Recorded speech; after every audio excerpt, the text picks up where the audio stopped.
Now, my much more enjoyable job is to introduce Kelly McGraw. And Kelly is going to be giving us a Twitter Masterclass this morning, and very kindly said that, I'm a bit of a Twitter aficionado, and no, not compared to Kelly. I got onto Twitter about 3 years ago because of John Go. And we had a meeting, and he said to me, Linda, you're not on Twitter, you should be on Twitter. And I was like, yeah, John. Yeah. So I signed up, and it took me about a year, to be honest, to get into it.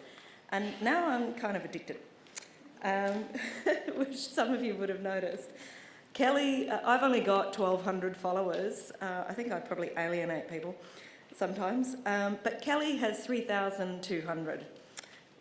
She's a lecturer in the School of Education, in the Faculty of Education in the School of Curriculum at QUT, and she teaches in secondary English curriculum. And like me, she once came from New South Wales. Will you please welcome Kelly McGraw?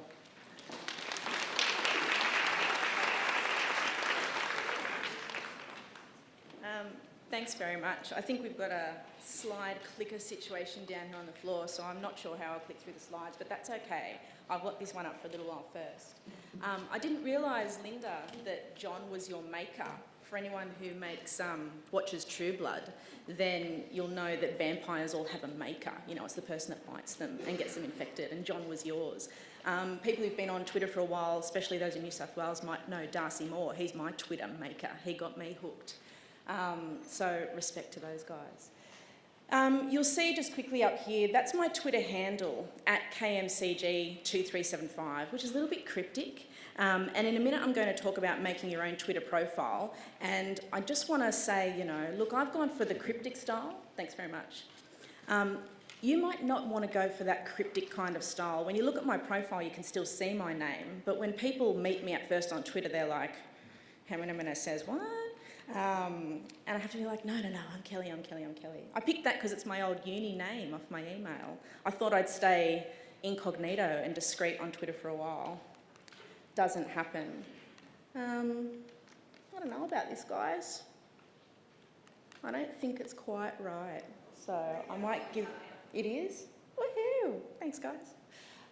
So in terms of creating your own profile, Masterclass style, here are some recommendations from me. This is what your profile will end up looking like on the web or on a mobile kind of platform. You've got a chance to put up your real name, your photo, a little bio about yourself. So the handle that you choose doesn't really matter. If someone clicks through to your profile, they can still find out all of that information. So it's up to you whether you go with something cute or something hard to recognise or something that's like your own name. Totally up to you.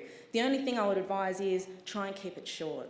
So I think even if you don't know a lot about Twitter, you probably have heard that you only get 140 characters to say what you want to say. So if you keep your username short, then that means when people are retweeting you or talking to you, you're using up less of those characters. So that's a tip that I would give. As I said, it doesn't even have to be your real name that you use. And if you are worried about privacy online, and you might actually have some real life privacy concerns going into using social media, you can always set your profile to private. It's not something that I do, and because I like to have my stuff out there in the public, but if you want to just put your toe in the water for Twitter and see what it's all about, but you want to keep it closed for a little while, you can set it to private and then change it to open later on. So for anyone out here who's a little bit frightened, you can't use the publicness as an excuse. Set it to private and get involved. I've put up there in the big blue thingo, use an app. So most of you today will be here with a mobile device. Most of those people will have some kind of connectivity, either through Wi-Fi at the uni or just through your own mobile service. Grab an app. I think most of the iThings, iPhones, iPads, things like that have Twitter already installed. If not, you can get other Twitter apps. Just go into your store, your iTunes or your Google Play, look for Twitter and a whole lot of them will come up. Grab an app.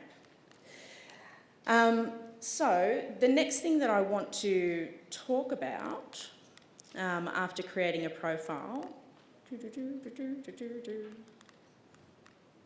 is posting a tweet. So once you exist, of course, you need to have something to say. Well, you don't need to. You can sit on Twitter and lurk for a while and have a look at what everyone else wants to say. But I recommend practice it. Get up there and post a tweet. So you've got 140 characters.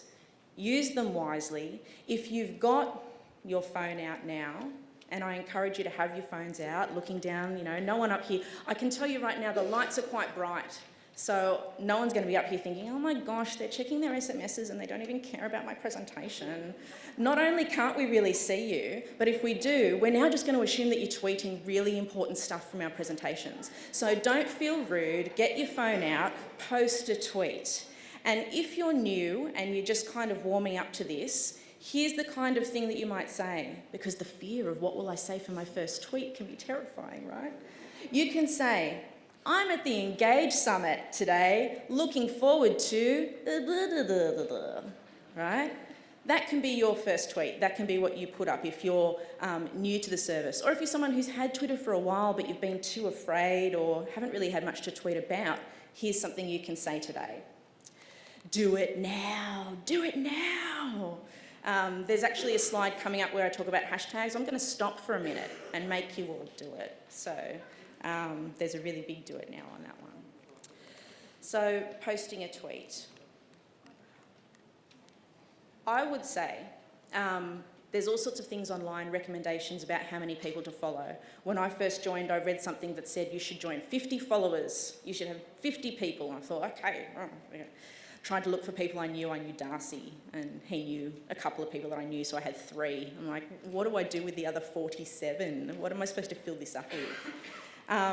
That's just what I read when I was first on there. Since then, I've read lots of different recommendations. Today, I'm going to say to you, if you're new, I reckon about 10 to 20 profiles is safe. You don't need to go all the way up to those 50 and 100 lots. That can give you a very busy feed if you're new to Twitter.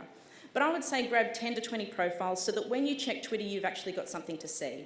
So I've popped some up here, and some of these are our summit presenters. Linda Graham, who's put this show on for us. Dave Burgess, who, if you didn't already know him from his Teach Like a Pirate kind of series, then you'll see him here at the summit later today and tomorrow. John Go, who's your maker, and who I still haven't met in real life, but Bianca and Lee say hi, John. Tiki Teki, who we also all have in common. Nathan Beveridge, who's up here from Brisbane. John, Kathy Mills, who's here at QUT. Other goodies that I've put up there, you can follow Eitzel if you're into that kind of thing. You can follow ABC Splash. If you haven't looked at the ABC Splash resources, they helpfully tweet them out, drip feed to you, and you can go, oh, that's right, ABC Splash. And you head over there. Edgy Tweet Oz. Every week, a different educational Twitterer from Australia takes over this handle. So every week, someone new is in control of Edgy Tweet Oz. One day, it could be you. Right?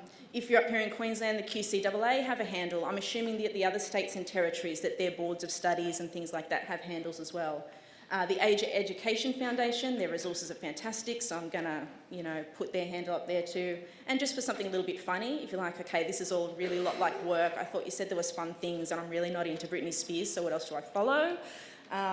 Awesome Life Brick. Check it out, he's got some cool little Lego characters. I love Awesome Life Brick, okay? So 10 to 20 profiles is what I'm going to recommend for you to get a taste of what's happening on Twitter.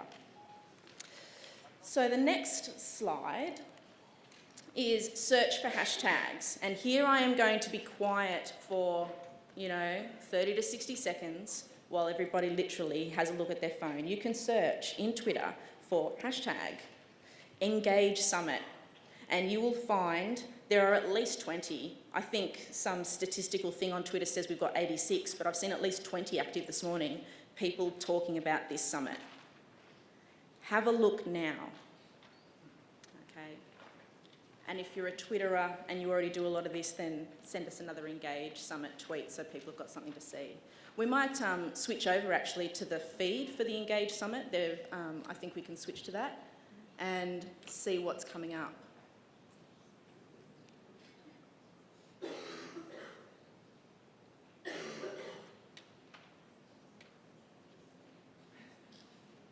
So you'll be able to see this on your phones too, a live feed of what people are talking about and posting.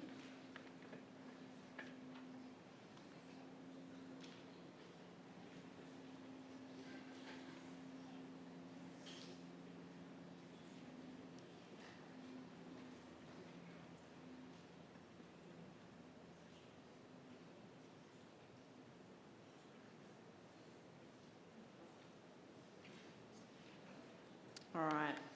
So apart from this event, you can have a hashtag for an event, a specific thing, and it'll be really busy for those few days. There are other hashtags that might be of interest to you that run continually. So switch us back over to the slides, I think, so we can have a look at those.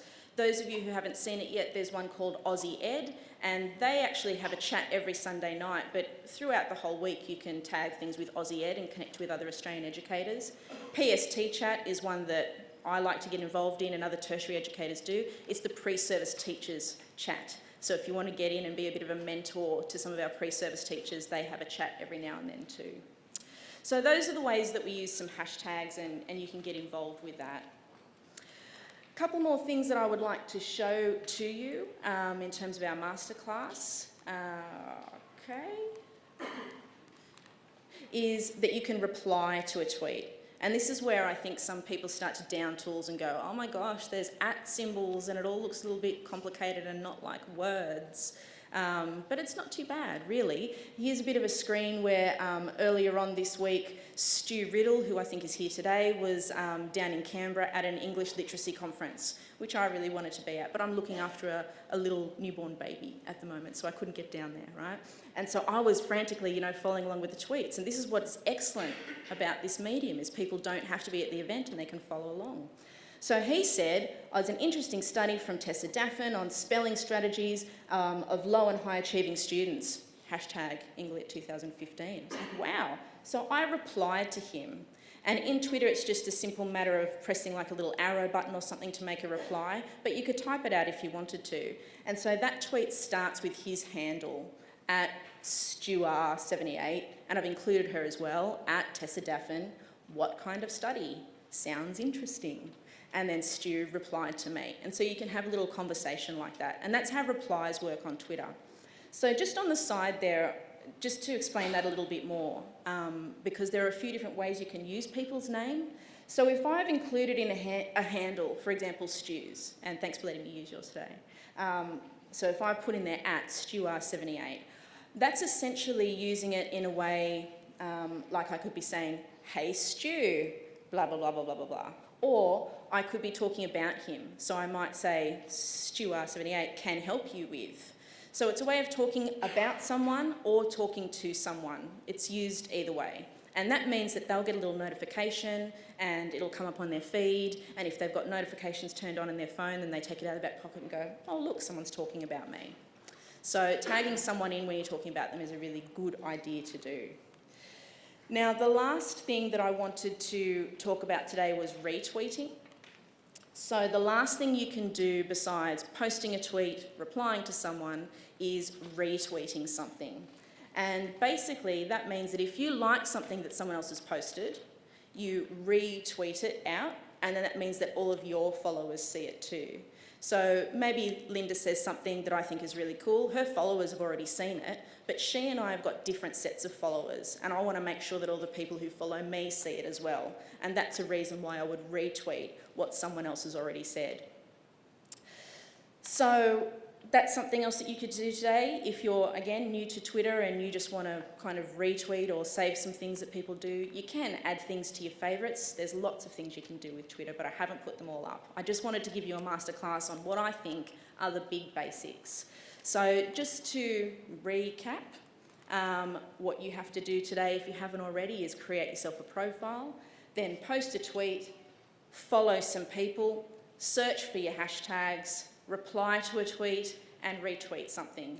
If you've done all of those, then you will get in just one day all of the things that it took me something like 3 weeks to learn when I first started Twitter. And I had to laugh because I put out something this morning and Lassick Thomas sent me back a tweet saying, oh look, for your masterclass, here's a really great handbook that I got years and years ago. You might want to use that. You can find this, by the way, if you search the hashtag, it's all up here. And I thought, oh yeah, great. And I opened it up and the first page was a quote from Sue Waters saying, watching from the outside, Twitter is like the dumbest thing you've heard of.